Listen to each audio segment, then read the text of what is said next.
భస్మం అగ్నిసారం భస్మం. అది మొత్తం మనం హోమం చేయగా మిగిలేదేది భస్మం. అగ్నిని ధరించలేం, కానీ అగ్నిని కానీ ధరిస్తే ఐశ్వర్యం వస్తుందిట.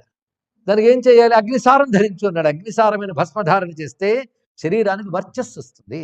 అదే భస్మ అనే శబ్దానికి, భస్మ అనే మాటకు మంత్రం అంటండి.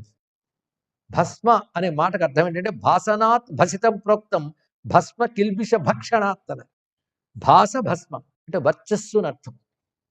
ఇంకొకటి కిల్బిష భక్షణం, సర్వ పాపాలని భక్షణం చేస్తుంది.